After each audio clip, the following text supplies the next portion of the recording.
Which is the first step towards financial literacy? Well, most people are going to tell you something like budgeting or, understanding some financial terms or getting the language down. Really, the first step is learning to take responsibility in exactly what you need to take responsibility for. And that's what we'll be covering in this video.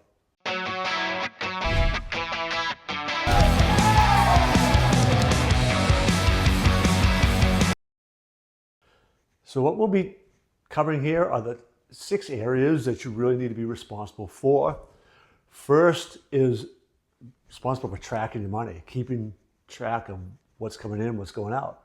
Second is your knowledge, is really making sure you understand what knowing what you need to know, right? You've got to learn certain things. You are also responsible for the beliefs that you have around money.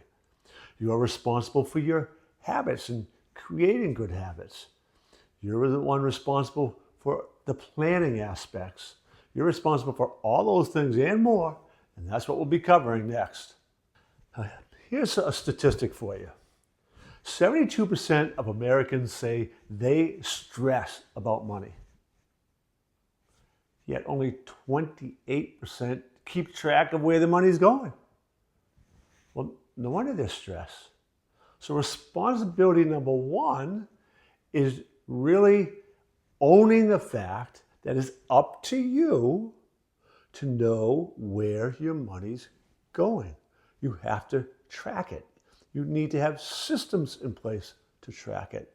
I'll tell you, I always had a budget, created a budget, used some, my Quicken software and stuff to keep track of my money, use a budget with that. My wife and I we had a really hard time sticking to our budget. I always had one. It was late in my professional life where I finally got an app on my phone, and there are other ones like this, but used every dollar. Once she and I both got that on our phones, I have no logical explanation for why that helped us take better responsibility for where our money going, was tracking it better, but it did. Within the first 6 months of using that app, we actually hit all our savings goals.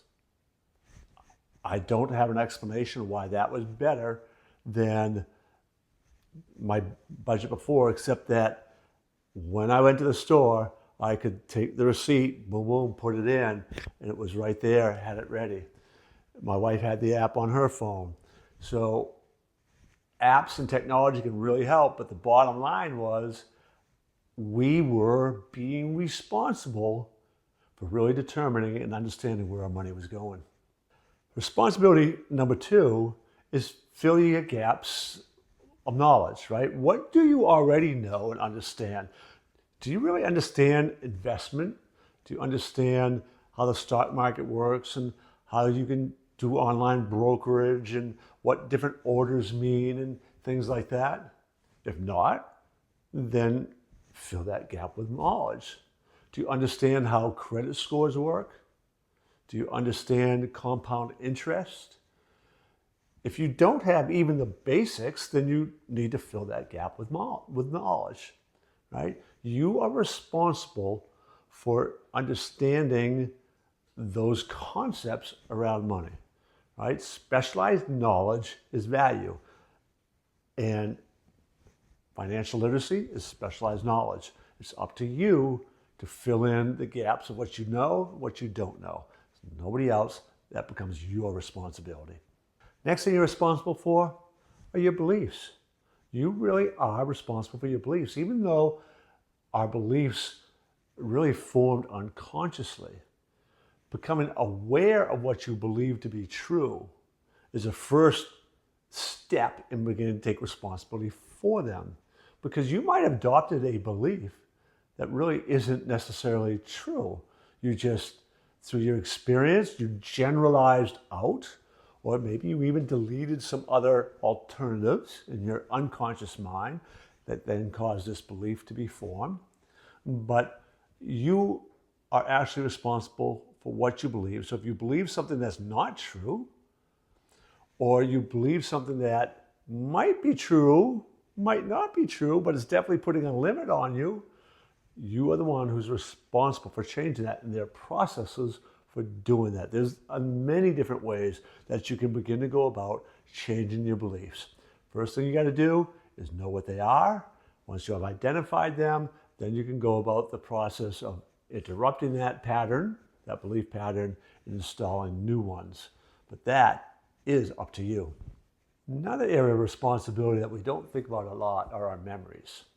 Now, beliefs are part of those memories, right? So we can look at our memories and try to figure out when I began to believe that and what happened back in my past that caused me to believe that. But there are other things that are attached to memories, such as the emotions that we hold on to, and even decisions, right? Are there still decisions about some investment that you made or some way you spent money that didn't turn out, and you're still kind of holding on to like, oh, what if I had only, or oh, why did I spend money doing that? If you still have those sort of negative feelings about a particular decision, that can negatively impact you properly evaluating risk in the future, and maybe missing some opportunity that you missed because now you're kind of overly concerned about that. So looking at your memories, trying to understand the decisions that you've made that might be putting up a barrier for you to properly manage and understand money, and the emotions attached to money, concepts like wealth, poverty, all that, those are rooted in your memories. So there's a process of trying to figure out where they came from, what's the root cause of them, getting that written down, and then learning how to deal with those. Next thing you're responsible for, something I will allude to in a number of these videos, is about habits. Your knowledge alone isn't really worth much if you don't translate it and apply that knowledge. And the application of knowledge is often about building habits in your life. So having habits around finances are really important. So when I got into the habit of using this app I talked about, the first step, that changed everything. It was easy. It was on the go.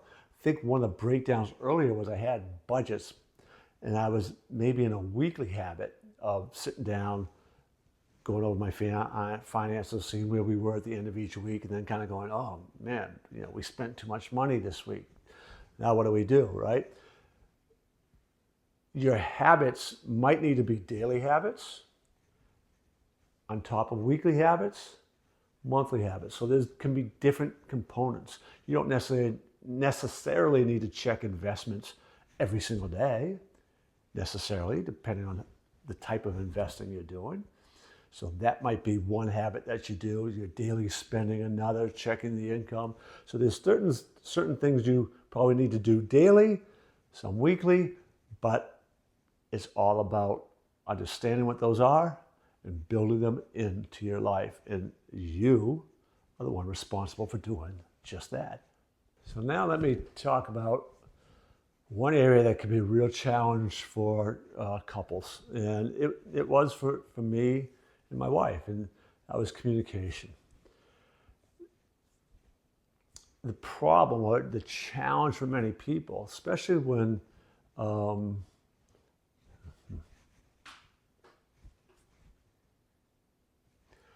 the last area I really want to talk about is communication.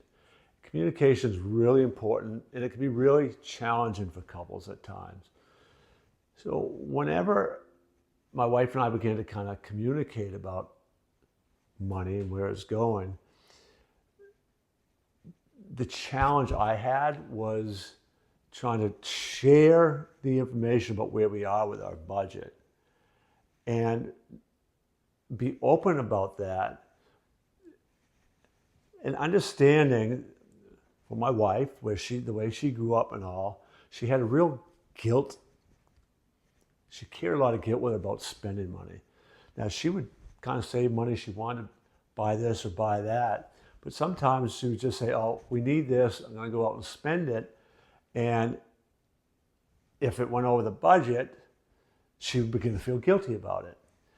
And in the open communication, and we had a great relationship, right? But in that open communication, it's like, honey, it's just let me know, right, that you want to do that. Just do that, because if we spend a little bit more in this area, we just need to take it out of another area, and that might be okay, but we need, like, you shouldn't not communicate that because you're feeling guilty because you know we didn't have it in the budget, right? So that sort of communication is fraught with emotion and beliefs and all.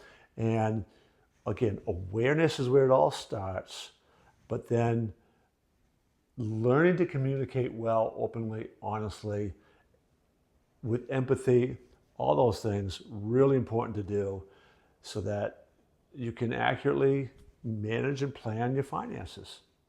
Well, we just wrapped up this video, and I would encourage you to subscribe to our channel, check out the other videos. In particular, you might want to check out the video, What Do You Learn in Financial Literacy? That will give you all the basics. And then, check out some more, and I will see you in another video.